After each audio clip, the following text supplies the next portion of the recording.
দেখুন, আমরা বিগত দিনে যাদেরকে দেখেছি সামনে মাঠে ময়দানে লড়াই করছে, আমি বলেছি প্রতিকূল তাদের মধ্যে অন্যতম। কিন্তু তাদের মধ্যেও ভালো খারাপ রয়েছে। তাদের দলের অভ্যন্তরীণ কি বিষয় আমি তো বলতে পারবো না।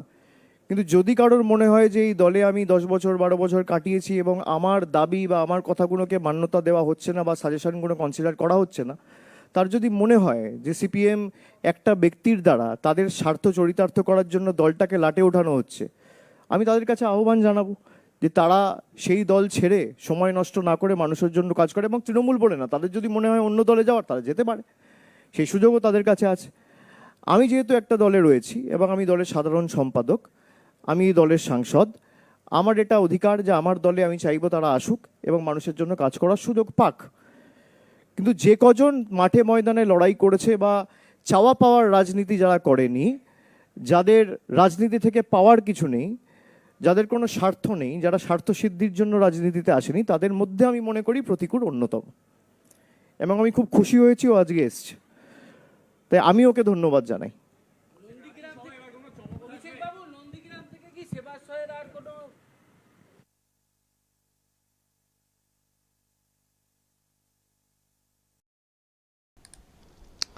প্রতীকুর রহমান ডায়মন্ড হারবারে গত লোকসভা নির্বাচনে অভিষেকের বিরুদ্ধেই প্রার্থী হয়েছিলেন সিপিএম থেকে। উনি আজকে টিএমসিতে জয়েন করেছেন সেই অভিষেক ব্যানার্জির হাত ধরে। আর উনি যখন জয়েন করছেন তখন ওনার বিষয়ে গদগদ অভিষেক ব্যানার্জি, এবং বললেন যারা আছেন এইসব তারা আসতে চাইলে আসতে পারেন, যেটা আর কি ওনার বক্তব্য। অন্যদিকেও যেতে পারেন, এখানে আসলেও আসতে পারেন। আর সেই সঙ্গে বললেন যাদের চাওয়া পাওয়া কিছু নেই, মানে এইরকম লোকেদের মধ্যে প্রতীকুর একজন। চাওয়া পাওয়া না থাকলে তৃণমূল কংগ্রেসে কেউ যাবেন, এটাই তো খুব অবিশ্বাস্যের। দর্শক, আমি প্রতীকুর রহমানের ব্যাপারে আমি পরে আসছি। আমি তার আগে বক্তব্য শোনাবো, অভিষেকের বক্তব্য। এই যে অভিষেক বললেন না, অন্য দল থেকে যারা আসতে চান, যারা ওখানে কাজ করতে পারছেন না আসতে পারেন, অন্যদিকেও যেতে পারেন। এই সিপিএম থেকে যখন অন্য দলে কেউ যান, আজকে তো খুব মহান সাজলেন যে অন্য দলেও যেতে পারেন, তো সিপিএম থেকে অন্য দলে গিয়ে যারা পদে আছেন বিভিন্ন তাদের বিষয়ে এই অভিষেক ব্যানার্জি কদিন আগে পুরুলিয়া না বাঁকুড়া, পুরুলিয়া মনে হচ্ছে, কি বলেছিলেন শুনবেন। আজকে প্রতিকূল এসছেন, তার সেই বিষয়ে গদগদ। এটাতে কোনো সমস্যা নেই, সিপিএম লোক হলেও এটাতে তাদের কোনো ছুতমার্গ নেই। আর যখনই মানে সিপিএম থেকে অন্য কোনো দলে কেউ যাবেন বা গেছেন, তারা তখন কি হয়ে যান অভিষেক ব্যানার্জির কাছে। আবার বলছি, আজকে বলেছেন অন্য দলেও যেতে পারেন, তো অন্য দলে যাওয়া লোকদের বিরুদ্ধে আপনি কদিন আগে কি বলে এসছেন জেলাতে। দর্শক, কিছুদিন আগে অভিষেক ব্যানার্জি দেখুন, যারা সিপিএম থেকে বিজেপিতে গেছেন, বিজেপিতে গিয়ে বিভিন্ন পদে যারা আছেন, তাদের সম্পর্কে উনি কী ধরনের কুৎসিত কার্যত মন্তব্য করেছিলেন। একটু দর্শক শুনুন, তারপর ব্যাখ্যাতে আসছি। নিশ্চয়ই আপনারা বলবেন, অভিষেক ব্যানার্জি আপনি নিজে আগে আয়নাতে মুখ দেখুন। যারা সিপিএম করত, সিপিএম এর হাড়মাদরা খালি জার্সি বদলে এখন বিজেপির দলে নাম লিখিয়ে বিজেপির জল্লাদ হয়েছে। নতুন বোতলে পুরনো মদ। আমি কেন বলছি, তার কারণ কয়েকটা বিধানসভার উদাহরণ যদি আমি দিই। পুরুলিয়া বিধানসভা, সুবিনয় মুখার্জি প্রাক্তন সিপিএম এর নেতা, এসএফআই করত, এখন বিজেপির পুরুলিয়া শহরের মণ্ডল সভাপতি। এই রকম কয়েকটা নাম বলেছিলেন। তো প্রতিকূল কি করতেন? উনিও তো এসএফআই করতেন, যুব সংগঠন যে আছে সেটা করতেন, দলের রাজ্য কমিটির নেতা হয়ে গেছিলেন। তো ইনি তাহলে কি, যারা বিজেপিতে গেছেন তারা তো না হয় নতুন বোতলে পুরনো মদ, তো ইনি কি তাহলে? ইনি তাহলে কোন বোতলের কি জিনিস? ইনি তাহলে নতুন বোতলে কি ওই চোলাই না কি বলবেন, চোলাই বলবেন? অন্য দলে গেলে নতুন বোতলে পুরনো মদ হয়ে যাচ্ছে সিপিএম থেকে অন্য দলে গেলে। এখন সিপিএম থেকে আপনার দলে যখন আসছেন কেউ, তিনি একেবারে অমৃত হয়ে উঠছেন নাকি? অমৃত হয়ে উঠছেন। লজ্জা করে না কথাগুলো বলতে? আপনার এই যে দ্বিচারিতা, আপনি নিজেই নিজেকে ধরা দিয়ে দিচ্ছেন। আরামবাগ টিভি সব মনে রাখে, যত্ন করে ওই বক্তব্যটাকে তুলে রেখেছিল। আমি সেদিনও ওই বক্তব্য শুনিয়েছিলাম, শুনিয়ে দর্শক আপনাদেরকে দেখিয়েছিলাম যে এই তৃণমূল কংগ্রেস, এই ছেলেটি কি বক্তব্য রাখছেন। উনি ইতিহাস জানেন না ওনার দলের, না জানারই কথা, অনেক পরে এসছেন তো, যে ওনার দল কত লোককে সিপিএম থেকে নিয়েছে। রেজ্জাক মোল্লা, শওকত মোল্লা, আব্দুস সাত্তার, এদিকে উদয়ন গুহ, আবার সেদিন আমি বলতে ভুলে গেছিলাম, উদয়ন গুহ উত্তরবঙ্গের, পরেশ অধিকারী, কত মানে বাম নেতা, সব বাম থেকে সিপিএম বা সিপিএম শরিক যারা, তাদের থেকে আমি বাম ফ্রন্ট থেকে কথাটা বলছি, কতজনকে টিএমসি দলে নিয়েছে এবং ক্ষমতায় বসিয়েছে। কত, রহিম বক্সি, কত নাম, যারা এখানে এসেও ছড়ি ঘোরাচ্ছেন এবং হুঁশিয়ারি হুমকি দিয়ে চলেছেন। তাদের কথাতেই তৃণমূল কংগ্রেসের লোককে চলতে হচ্ছে। যে তৃণমূল কংগ্রেসের পরিবার ওই সব সিপিএম নেতাদের অত্যাচারিত হয়েছেন বলে একটা সময় চিৎকার করতেন, তারাই এখন এসে বিরাট পদ পেয়ে গেছেন, নেতামন্ত্রী হয়ে গেছেন। আবার অভিষেক ব্যানার্জি যারা বিজেপিতে গেছেন, তাদের সম্পর্কে এই রকম বড় বড় মানে বুলি ঝাড়ছেন। এগুলো সাজে? অভিষেকের কথাতে সাজে? তো দ্বিচারিতা। নিজের দলে এলে সব ঠিক আছে, ওকে, আর বিজেপি বা অন্য দলে গেলে, আবার আজকে বললেন কথাটা যে অন্য দলে যেতে পারেন, কিন্তু গেছেন বলে দেখুন কী ধরনের বক্তব্য, বলে একটা লম্বা লিস্ট, কে কোথায় কোন পদে আছেন বলে ওখানে লিস্ট ঘোষণা করেছিলেন ওই জায়গাতে। এই হচ্ছেন অভিষেক ব্যানার্জি, এই হচ্ছে তার দল। শুধু দ্বিচারিতা, দ্বিচারিতা, দ্বিচারিতা, শুধু নিজেরা খাবো, নিজেরা সব কিছু করবো, নিজেদের এটাই সেরা, সবাইকে আমার দলে আসতে হবে, অন্য দলে গেলেই কিন্তু মুশকিল আছে। অন্য দলে গেলেই মুশকিল, হয় তার চরিত্র হনন করা বা করা, বা কোনো মহিলাগঠিত কেসকে সামনে আনা, বা নানানভাবে মন্তব্য করে তার একেবারে 14 গোষ্ঠী উদ্ধার করে দেওয়া। দেখছেন না তৃণমূল কংগ্রেসকে এখন? প্রতীকুর রহমান বিরাট নাকি এ নেতা, কি পরিশ্রমী নেতা, চোখমুখের চেহারা সেই রকমই রেখেছেন, কিন্তু ভিতরে ভিতরে তো অনেক সব খবর পাচ্ছি যে দেখতে এইরকম চেহারা, ছাপোষা, কিছু যেন জানে না, বোঝে না, গলায় গামছা দেওয়া, কিন্তু ভিতরে ভিতরে নাকি ওনাদের অনেক কিছুই আছে। বাম আমল থেকে খুব প্রভাবিত একটা পরিবার, প্রভাবিত পরিবার। ওনার বাবা নাকি ঠিকাদারি বা কিছু করতেন, হয়তো এখানে ঠিক কাজকাম আসছে না, হয়তো হতে পারে সেই জন্য ভাবনা থেকে আসা।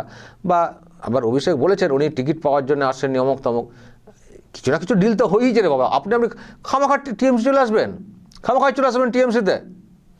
তবে উনি একটা ব্যাখ্যা দিয়েছেন, উনি কেন টিএমসিতে এসছেন, একটা ব্যাখ্যা উনি দিয়েছেন। আমি দর্শক আপনাদেরকে একটু শোনাবো। শুরুতেই ওনার বক্তব্য এসছে, উনি কেন টিএমসিতে জয়েন করেছেন তার একটা ব্যাখ্যা দিয়েছেন, দেখুন। বাংলার গৌরব, যেটা নিয়ে বাংলার মুখ্যমন্ত্রী লড়াই করছেন, সঙ্গে আমাদের নেতৃত্ব অভিষেক ব্যানার্জি লড়াই করছেন, এবং আমার মনে হয়েছে যে এই সময়কালে দাঁড়িয়ে বিজেপির বিরুদ্ধে লড়াই করবার জন্য, বিজেপিকে আটকানোর জন্য, যেভাবে গোটা ভারতবর্ষে মানুষের কণ্ঠরোধ হচ্ছে, তার বিরুদ্ধে দাঁড়িয়ে বিজেপির বিরুদ্ধে লড়বার জন্য সবচেয়ে বড় শক্তি হচ্ছে তৃণমূল কংগ্রেস। তাই আমি তৃণমূল কংগ্রেসের সঙ্গে এসছি, অভিষেক ব্যানার্জির সঙ্গে এসছি, মমতা ব্যানার্জির সঙ্গে এসছি। বিজেপির বিরুদ্ধে উনি লড়বেন, বিজেপি খুব সাংঘাতিক দল, বিজেপির বিরুদ্ধে উনি লড়বেন। সেই জন্য চোর, জোচ্চোর, দুর্নীতিগ্রস্ত, তারপরে দেখছেন তো সব চাকরিতে দুর্নীতি, সব ঘাপলায় শেষ করে পুরো রাজ্যটাকে যে মানে ফোপড়া করে দিয়েছে, দেনায় ডুবিয়ে দিয়েছে যে সরকারটা, উনি তাতে এসছেন। চোরদের সঙ্গে উনি সামিল হয়েছেন বিজেপিকে আটকাতে। বিজেপিকে আটকাতে আপনি চোর, দুর্নীতিগ্রস্ত এইরকম সরকার, যে সরকার দিনরাত আদালতে থাপ্পড় খায়, তাদের অনিয়ম বেনিয়মের জন্য তাদের সঙ্গে হাত মিলিয়েছেন, বিজেপিকে আটকাতে বিজেপি এত খারাপ হয়ে গেল। তারপরে আপনার ভাবনাটা কি? বিজেপিকে কোন সেন্সে আটকাবার কথা বলছেন? বিজেপি কি বাসটা আপনার দিয়েছে? বিজেপি আপনার কি বাসটা দিয়েছে? আর এই রাজ্য থেকে এই সরকারটা দিনের পর দিন গোটা রাজ্যবাসীকে একেবারে পথে নামিয়ে দিয়েছে। একটা 1,500 টাকার ভাতা বললে লাইন পড়ে যায়, কি অবস্থা করেছে রাজ্যটার। তার সঙ্গে হাত মিলিয়েছেন বিজেপিকে আটকাতে। বিজেপিকে আটকানো আপনার বিরাট তাগিদ হয়ে গেল। এই রাজ্যের যে হাল করে দিচ্ছে একটা সরকার, তাকে আটকানোর তাগিদ আপনার হলো না। আপনি তৃণমূল কংগ্রেসের হাত মিলিয়েছেন আর বড় কথা বলছেন, বাম নেতা, অমুক নেতা নীতি নৈতিকতা শেখাচ্ছেন, যে চোরের দল, একটা চোরের দল কার্যত, একাধিক চোরকে ধরা হয়েছিল, এখন সব এই অবস্থায় রয়েছে। Pending case pending. আর যে দাদার কথা বলছে সে দাদার জিজ্ঞাসা করুন না কত সম্পত্তি বাজেয়াপ্ত রয়েছে সেন্ট্রাল এজেন্সির দ্বারা, কত সম্পত্তি বাজেয়াপ্ত করা হয়েছে সেন্ট্রাল এজেন্সির দ্বারা। তাকে দাদা মানছেন, নেতৃত্ব মানছেন। এখন তো বুঝছি যে অভিষেক ব্যানার্জি ওই ডায়মন্ড হারবারে গত লোকসভা নির্বাচনে কি করে 7 লক্ষ ভোটে জিতেছেন, এখন তো বুঝতে পারছি। টিকিট পেয়ে গেলেন, লড়াই করার নামে নেমে পড়লেন, তারপরে এরকম ব্যাপার, পরে বললেন ভোট চুরি হয়েছে, এখন বলছেন, আমি শুনছিলাম উনি বলেছেন যে ওটা বলতে হতো তাই বলেছি। যেহেতু দলে জয়েন করে গেছেন তখন বলেছিলেন যে ভোট চুরি হয়েছে, অভিষেক ব্যানার্জি ভোট সব লুট করেছেন, অমক তমক বলে বড় সব ভাষণ দিয়েছিলেন। এখন বলছেন যে না ওসব বলতে হয়, কী করবো, সাংগঠনিক দুর্বলতা সেজন্য বলেছি। তা কীরকম ঢপবাজ লোক বলুন তো, এক একটা জায়গায় থাকবেন এক এক রকম কথা বলবেন, আবার যখন টিএমসি থেকে ছেড়ে অন্য জায়গায় চলে যাবেন তখন আবার অন্যরকম কথা বলবেন। তো এই তো হচ্ছেন সব নেতা, যে দলেরই লোক হন না কেন, এই তো হচ্ছেন সব নেতা, এসব ধান্দাবাজ সব নেতা। এই যে দলেরই হোক না কেন, এরকম ধান্দাবাজ লোকেদের থেকে দূরে থাকতে হবে। আর এসব ধান্দাবাজ লোকেরা আর যাই হোক কখনো, আমি কোনো দল টল বলছি না, মানুষের ভালো করতে পারেন না যারা এইরকম কথা বলে। আপনার ইচ্ছে হচ্ছে যান না, যেটা ডিল হয়েছে সেটা ডিলে প্রকাশ্যে বলুন না। যখন যে দলে যাবেন সেই দলের প্রশংসা করবেন, আর অন্য দলে দম বন্ধ হয়ে যাচ্ছিল অমক তমক বলে ভাষণ দেবেন, এ আবার কি? আপনার কোনো স্বার্থ আছে, আপনি যান, আপনাকে কিছু একটা অফার নিশ্চয়ই দেওয়া হয়েছে, আপনি এমনি চলে যাবেন, এটা হতে পারে না। আশা করি এটুকু আপনি বোঝেন যে যাতে গেছেন সেই দলটা কী দল, নিশ্চয়ই বোঝেন, পড়াশোনা তো মিনিমাম করেছেন, তো সব তো বোঝেন, বুঝেও তো গেছেন, তবে নাকামা করছেন কেন? আজ থেকে আপনার নামটা নিশ্চয়ই আপনার এলাকাবাসী নতুন করে রাখবেন, আপনার নামটা। এই রকম লোক না অনেক দলই দেখবেন আছেন। কোনো মানুষ দেখবেন সততার একটা ব্যাপার থেকে একটা ভালো উদ্দেশ্য নিয়ে দল পরিবর্তন করেন, সে লোককে দেখলেই বোঝা যায় তারা দল পরিবর্তন করেছেন ভালোর জন্যে, এই বাংলার ভালোর জন্য, এটা দেখলেই মানুষকে বোঝা যায়। ওনার টার্গেট বিজেপিকে আটকানো। আর যেটা আছে সে কি করছে বাংলা সেটা দেখুন, বিজেপি এলে কি করবে না করবে এখনই মানে আন্দাজি ধরে ফেললেন বিজেপিকে আটকানো, আর যেটা আছে তাকে আটকাবেন না। ওনার টার্গেট বিজেপিকে আটকানো, টিএমসিকে আটকানো না। তার মানে আপনি ভোটে যে লড়ছেন এর আগে সেটা ওই বিজেপিকে আটকানো। হ্যাঁ, বিজেপি হয়তো আটকেছে, টিএমসির জয় জয়কার হয়েছে, তাতে আপনি খুশি হয়তো হয়েছেন। তার মানে আপনাকে যে টিকিটটা দেওয়া হয়েছিল কি সাংঘাতিক কি ভুল হয়েছে আপনার দলের তরফ থেকে, কারণ আপনার টার্গেট বিজেপিকে আটকানো।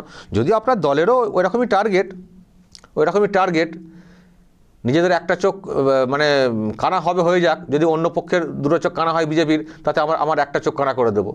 আসল টার্গেট, আসল বিষয়টা কি, কাদেরকে আটকানো সবার আগে জরুরি, সেটা আপনারা ফিল করেন না এবং আপনি তো আরও বেশি ফিল করেন না। দল যতটা না এই নিয়ে ভাবে, আপনি আরও বেশি ভেবে ফেলেছেন বিজেপিকে আটকানো আপনার মেন তাগিদ, সেই জন্য আপনি চলে এসছেন টিএমসিতে বিজেপিকে আটকাবেন। তবে যা পরিস্থিতি, বিজেপিকে আটকাতে পারবেন বলে আমার মনে হচ্ছে না। আর পরিবর্তন হলে, আপনি তো বিরাট নেতা সেজে গেছেন, নেতা বনে গেছেন, ইতিমধ্যেই দল পরিবর্তন করে ভাষণ দিতে শুরু করেছেন। আপনাদের হাল কি হবে? ওই পলিটিক্যাল সন্ন্যাস নাকি নেবেন বলেছেন, সন্ন্যাস না, বয়কট হয়ে একেবারে ঘর ঢুকে বসে থাকবেন কণ্ঠাস হয়। আপনাদের মধ্যে লোক বাংলার মার্কেটে চলে না। বাংলায় যখন নতুন একটা কিছু উত্থান হবে, নতুন করে বাংলা গড়ার ক্ষেত্রে আপনারা কেউ কিন্তু পাত্তা পাবেন না। আপনি বলেছেন লক্ষ্মীর ভাণ্ডারের খুব ভালো প্রজেক্ট ইত্যাদি, এটাকে ভিক্ষা বলা যাবে না, খুব প্রশংসা করেছেন। আসলে রাস্তাটা পরিষ্কার করছিলেন যাতে করে দলে আসা যায়। তো অনেক কিছু বলেছেন, আমরা বলি এগুলো ধ্বংসের লক্ষণ। এইরকম ভাতা ইত্যাদি দেওয়া এটা একটা সরকারের কাজ হতে পারে না। আমরাও পেরে উঠছি না এগুলোকে বন্ধ করার জন্য, চেষ্টা করছি আমাদের মতো করে। কিন্তু এটুকু আশা রাখি আগামী দিন আসবে যেদিন আমরা সত্যি এই ভাতার রাজনীতি বন্ধ করে দিয়ে প্রপার রাজনীতি, প্রপার উন্নয়নের একটা ব্যবস্থা আমরা করতে পারবো বাংলার বুকে। সেদিন আমরা সবথেকে বেশি খুশি হব। যেভাবে চলছে ভাতার কম্পিটিশন, একটা সরকার ভাতা দিচ্ছে, তার সঙ্গে আবার আরও কম্পিটিশনে অন্য লোকরা বলছে, কারণ ক্ষমতায় তাদেরকেও আসতে হবে। কিন্তু আমাদের মত ভাতা না, কর্মসংস্থান। যারা অসহায়, সত্যি দরিদ্র মানুষ, তাদেরকে সরকার সাহায্য করুক, বেশি করে করুক, সকলকে সাহায্য করবে, সকলকে লক্ষ্মীর ভাণ্ডার, সকলকে সাইকেল, সকলকে অমক তমক, যেটা সুপ্রিম কোর্ট প্রশ্ন তুলেছে, এতে আমরা বিশ্বাসী না। সেই দিন আমরা দেখব আশা রাখি। তো সেই জন্যই আমরা আমাদের মতো করে লড়ছি। সেই দিন যখন আসবে, আপনাদের মতো লোকেরা সব মুখ লুকিয়ে বাড়িতে বসে থাকবেন। আমি আজকে আরেকটা বিষয় দেখলাম দর্শক, বিজেপির এক নেতাকে, খুব অবাক লাগে যে এইসব লোকেদের পলিটিক্স করা অ্যাটলিস্ট উচিত না, বা পলিটিক্স করলে এইসব লোকেদেরকে মানে কি বলবো, মানে পুরো করে দেওয়া, কোণঠাসা করে দেওয়া উচিত। রাজবংশীর নেতা, রাজ্যসভার এমপি বিজেপির দলে গিয়ে কিছু মানে বলে টলে হয়তো এমপি হয়ে গেছিলেন, বিজেপি হয়তো ভরসা করেছিল, উনি চলে গেছেন বঙ্গ কি ভূষণ নাকি পুরস্কার নিতে। আজকে মুখ্যমন্ত্রী গলায় পরিয়ে দিয়েছেন, এখন বলা হচ্ছে সরকারি অনুষ্ঠান, সেই জন্য গেছি সরকারি পুরস্কার নিতে। তার মানে সরকারের প্রতি ওনার আস্থা রয়েছে বা কিছু একটা হয়েছে। অত্যন্ত লোভী লোক, সেটা আমরা জানি, লোভী লোক। উনি অনেক সময় বার্গেনিং করেন, এদিক সেদিক করে বার্গেনিং করেন। তো উনি সরকারি মঞ্চে গেছেন, মুখ্যমন্ত্রী ওনাকে উত্তরীয় পড়িয়ে দিয়েছেন, অনেক বড় বড় ভাষণ দিয়েছেন, তারপর নিশ্চয়ই রাজবংশী ভোট চাইবেন ওনার মাধ্যমে। তার মানে রাজ্যসভার এমপি হয়েছেন বিজেপির টিকিটে, ওখান থেকে পুষিয়ে নিয়েছেন, এখন আবার এদিক থেকে পুরস্কার নিচ্ছেন, আবার হয়তো কিছু পোষাবার চেষ্টা করছেন। এই সব একই টাইপের লোক, এই লোক প্রতীক রহমান, এরা সব একই টাইপের লোক যারা অবস্থান পরিবর্তন করে নিজের স্বার্থে। এই সব লোকেরা না পলিটিক্সের কলঙ্ক, শুধু বাংলার কলঙ্ক না, পলিটিক্সের কলঙ্ক। কারণ এদের উদ্দেশ্য খুব খারাপ। আমি আবারও বলছি, দল পরিবর্তন অনেক মানুষ করেন, তো দল পরিবর্তন যারা করেন তাদের উদ্দেশ্য কিন্তু দেখলেই বোঝা যায় তারা কোন উদ্দেশ্যে দলটার মানে পরিবর্তন করছেন। আমি এই বাংলার নিরিখে আমি কথাগুলো বলছি, নিশ্চয় আপনাদের কাছে অনেক উদাহরণ আছে। দল পরিবর্তন অনেক মানুষ করেন একটা নির্দিষ্ট লক্ষ্যে, এবং যারা দল পরিবর্তন করছেন আমরা দেখছি অনেক ক্ষেত্রে যাদের যাদের যাদের পরিবর্তন দেখলেই আমাদের মনে হয় যে না, ঠিকই তো সিদ্ধান্তটা নিয়েছেন, কারণ তারা বাংলাতে পরিবর্তন আনার জন্যে দল পরিবর্তন করেছেন। যারা এগুলোকে করেছেন তাদেরকে স্বাগত জানাই, কারণ আমরা এটুকু বিশ্বাস করি কোথাও এই রাজ্যে যত মানুষ আছেন 10 জনের মধ্যে 8 জন পরিবর্তনের পক্ষে। ফলে পরিবর্তনের জন্য যদি কেউ দল পরিবর্তন করেন তাদেরকে আমরা খুব স্বাগত জানাই। আমাদের নির্দিষ্ট কোনো দল নেই, কিন্তু আমরাও পরিবর্তনের পক্ষে। কিন্তু এই সব লোকেদেরকে যা দেখতে পাচ্ছি এরা পরিবর্তনের পক্ষে না, যে সরকারটা আছে তাকে টিকিয়ে রাখার পক্ষে। ফলে এগুলোকে স্বার্থান্বেষী, এবং যে দলটা এবং সরকারটা চোর বলে এস্টাবলিশ হয়ে গেছে, নানানভাবে কেস দুর্নীতি সামনে চলে এসছে, ফলে সেখানে যাওয়া এটা আর যাই হোক বাংলার ভালোর জন্য না। তো যারা বাংলার ভালোর জন্য না ভেবে তাদের কোনো স্বার্থে বা এই রকম একটা মানে অপশাসন চালিয়ে যাওয়া একটা সরকারকে টিকিয়ে রাখার চেষ্টা করে, তাদেরকে বাংলার মানুষ হিসেবে আমরা কখনো ক্ষমা করতে পারি? সেই জন্যে আমরা এগুলোকে ক্ষমা করতে পারি না। আর অভিষেকের ভাষণ তো দর্শক শোনালাম, দ্বিচারিতা দ্বিচারিতা দ্বিচারিতা। দর্শক বলবেন যদি আপনাদের এই নিয়ে আর কিছু বলার থাকে, অবশ্যই বলবেন যা বলার, এবং নজর রাখবেন আরামবাগ টিভিতে।